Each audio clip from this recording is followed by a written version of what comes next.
आज हम बात करेंगे उस पाकिस्तानी फिल्मी दुनिया के जीते जागते अफसाने की, एक ऐसी शख्सियत की जिसकी आवाज गरजती थी तो सिनेमा हॉल की दीवारें थरथरा उठती थीं, जिसकी वजाहत, जिसकी शख्सियत, जिसके डायलॉग और जिसकी आंख की चमक ने एक पूरा दौर अपने शहर में जकड़ रखा था।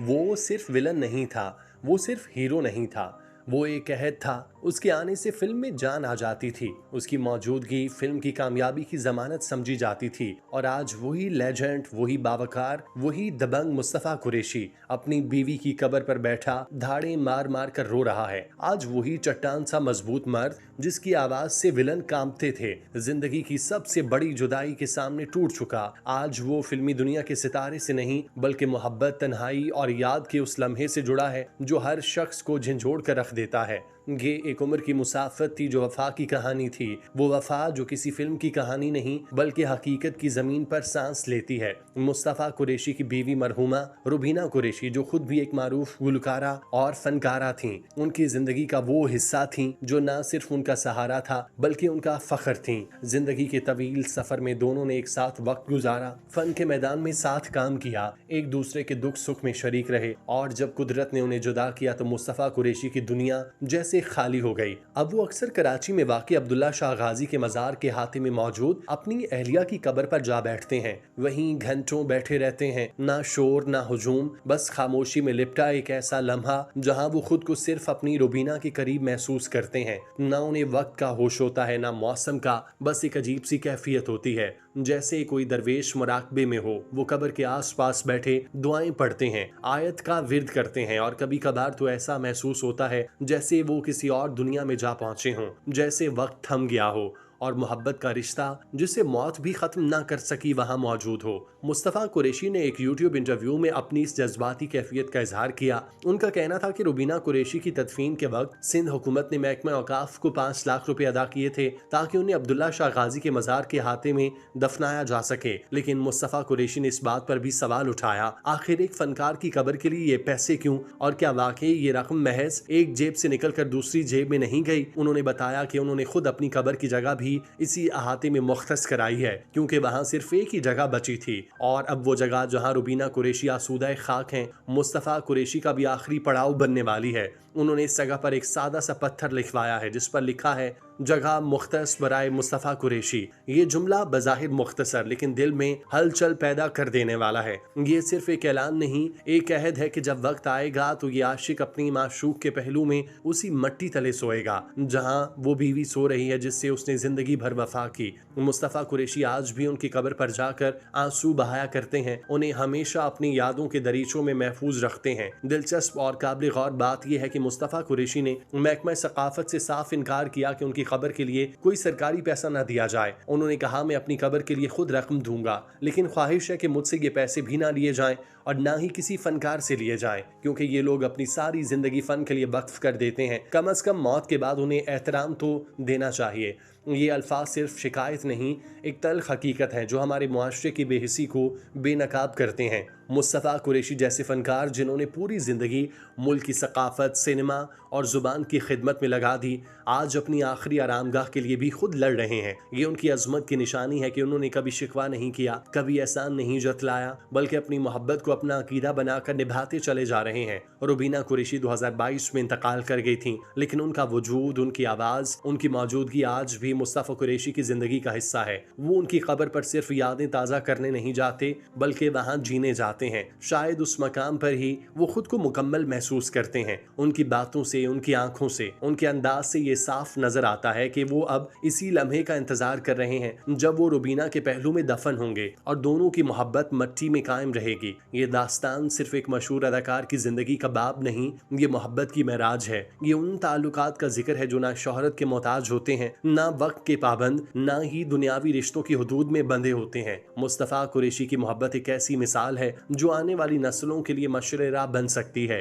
कि शोहरत, दौलत, अजमत से बढ़कर आगे कुछ नहीं, अगर है तो इंसान का सच्चा रिश्ता, उसका इखलास, उसकी वफा। और यही वजह है कि आज हम सिर्फ मुस्तफ़ा कुरैशी को एक अदाकार के तौर पर नहीं देखते बल्कि उन्हें एक ऐसा आशिक, एक ऐसा शौहर, एक ऐसा इंसान समझते हैं जिसकी मोहब्बत हर सच्चे दिल को छू जाती है। यकीनन रुबीना कुरैशी और मुस्तफ़ा कुरैशी का रिश्ता पाकिस्तान शोबिज इंडस्ट्री की तारीख में एक रोशन मिसाल के तौर पर याद रखा जाएगा। उन दोनों ने न सिर्फ फनी मैदान में अपना अलग मकाम बनाया बल्कि जाती जिंदगी में भी एक मिसाली जोड़ा बनकर सामने आए। रुबीना कुरैशी और मुस्तफ़ा कुरैशी ने जिंदगी की 5 दिहाइयां और 2 साल एक दूसरे के साथ गुजारे। ये महज वक्त का नहीं बल्कि खालिस रिश्ते का अक्स है। उनकी मोहब्बत वक्त के साथ पुख्ता होती गई और हर मुश्किल, हर आजमाइश में वो एक दूसरे के शाना बशाना खड़े रहे। उनका रिश्ता उन तमाम जोड़ों के लिए एक रोशन मिसाल है जो वफा, सब्र और एक दूसरे के एहतराम को जिंदगी का हिस्सा बनाना चाहते हैं। पाकिस्तानी फिल्म और मौसीकी की दुनिया में रुबीना कुरैशी और मुस्तफ़ा कुरैशी का नाम एक वकार, संजीदगी और फन से जुड़ी मोहब्बत का आईना है।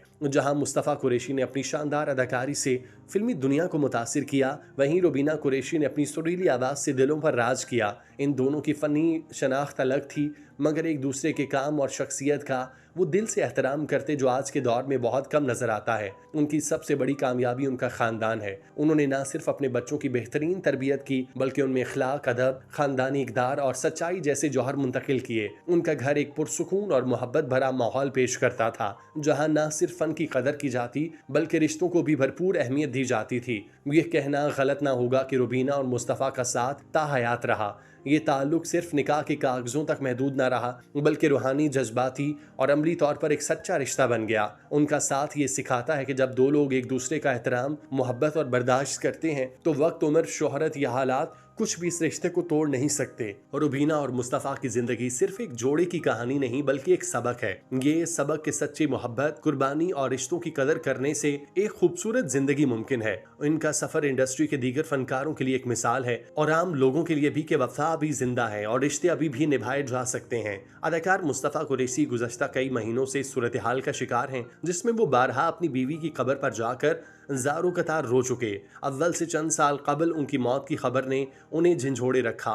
दूसरा, उन्हें ऐसे मकामात का भी सामना करना पड़ा जिसकी वजह से उनकी ज़िंदगी खासी मुश्किलात का शिकार रही। अदाकार मुस्तफ़ा कुरैशी एक ज़माने में अपनी बीवी से मोहब्बत और अकीदत का रिश्ता इस्तेवार किए हुए थे। एक ऐसा रिश्ता जिसने उन्हें कई दिहाइयां एक दूसरे के साथ बांधे रखा। यकीनी बात है कि 5 दिहाइयों तक किसी औरत का साथ आपकी जिंदगी में रहना कोई मामूली बात नहीं। जिंदगी मौत का सफर तो खुदा ही जानता है, लेकिन कुछ लोग ये भी कहते हैं या उनका मानना है कि मौत से पहले ही कब्र की जगह मुख्तस नहीं कर लेनी चाहिए। क्या मालूम आखिरी सांसें कहाँ निकलें और क्या मालूम वहाँ जहाँ इंतकाल हो वापसी मुश्किल हो। सो इसका फैसला खुदा पर छोड़ देना चाहिए। अलबत्ता ये तो खुदा ही जानता है कि किसको कहाँ वजूद के आखिरी हिस्से तक जाना है। मुस्तफ़ा कुरैशी 11 मई 1938 को हैदराबाद, सिंध में पैदा हुए। उन्होंने इब्तदाई तालीम हैदराबाद में हासिल की जहाँ उन्होंने जदीद और मजहबी तालीम का इंतजाज हासिल किया। बाद अज़ां उन्होंने सिंध यूनिवर्सिटी से इस्लामी तारीख में मास्टर ऑफ आर्ट्स की डिग्री हासिल की। उन पर खास तौर पर उलमा इमदाद अली, इमाम अली काजी और अली मोहम्मद राशिदी का असर था। ग्रेजुएशन के बाद उन्होंने अपने पेशा वराना करियर का आगाज रेडियो पाकिस्तान के सिंधी प्रोग्राम आसान जो पाकिस्तान हमारा पाकिस्तान के मेजबान के तौर पर 1957 में किया। एक दिन वो फिल्म आग का दरिया की शूटिंग देखने गए जहां उन पर कैमरामैन और मुस्तकबिल के फिल्म डायरेक्टर रजा मीर की नजर पड़ी, जिन्होंने उन्हें अपनी आने वाली फिल्म लाखों में एक में विलन का किरदार अदा करने की पेशकश की। मुस्तफ़ा कुरैशी ने इब्तदा में खुद को अदाकार के तौर पर कबूल न किया और रजा मीर को उन्हें कायल करना पड़ा। आखिरकार मुस्तफ़ा कुरैशी ने फिल्म में काम करने पर रजामंदी इख्तियार कर ली और ये फिल्म बॉक्स ऑफिस पर कामयाब रही। 2016 तक उनका फिल्मी करियर 45 साल पर मुहित हो चुका था। मोहतरमा रुबीना कुरैशी की बात की जाए तो वो भी किसी से कम नहीं थी। आपने रेडियो पाकिस्तान हैदराबाद की मुशावरत के साथ सूफी शायरों के सैकड़ों गानों को रिकॉर्ड किया, जिनमें शाह अब्दुल लतीफ भिटाई, सचल सरमस्त, बढ़ल फकीर, मंठार फकीर और दीगर शामिल थे। उन्होंने अपनी साथी गुलकाराओं जरीना बलोच, आमना और ज़ेबो निसा के साथ शादी के बहुत से गाने सेहरे भी गाए। ये सेहरे आज भी पूरे सिंध में मशहूर हैं। उन्होंने कुछ सिंधी फिल्मों के लिए प्लेबैक गुलकार के तौर पर गाया, जिनमें घूंघट, ला कमार और सस्सी पुनू शामिल हैं। लाहौर में उन्होंने उस्ताद छोटे गुलाम अली से मौसीकी की तरबियत हासिल की। लाहौर में वो उर्दू, पंजाबी, सराइकी, पश्तो और बंगाली में गाती थीं। उन्होंने भारत के अलावा इंडोनेशिया, मलेशिया, चीन, तुर्की, बरतानिया और दीगर मुल्कों में परफॉर्म किया। अगरचे उन्होंने मुतादिद ड्रामों और फिल्मों में भी अदाकारी के जौहर दिखाए, मगर उन्हें उनकी गुलकारी की वजह से शोहरत मिली और इब्तदाई तौर पर वो कई साल तक गुलकारी ही करती रहीं। मुस्तफ़ा कुरैशी को अपनी बीवी पर हद दर्जा एतमाद था। उन्होंने अपनी बीवी रुबीना कुरैशी से रेडियो पाकिस्तान में काम के दौरान मुलाकात की, जहां उनकी कुर्बतें बढ़ी और उनका सफर शादी तक जा पहुंचा। उन्होंने एक लंबा अरसा एक दूसरे के साथ गुजारा। रुबीना एक मशहूर सिंधी लोक गुलकारा थी जिन्होंने तकरीबन 10,000 गाने गाए और उनके गानों का कुल रिकॉर्डिंग वक्त 50 घंटों से जायद था। अदाकार और मौसीकार आमिर कुरैशी उनके बेटे हैं। हम दुआ गो हैं कि मालिक रुबीना कुरैशी के दर्जात बुलंद फरमाए और हर किसी को मुस्तफ़ा कुरैशी जैसा शौहर दे जो इस कदर मोहब्बत से अपनी बीवी का साथ निभाए हुए था। आमीन।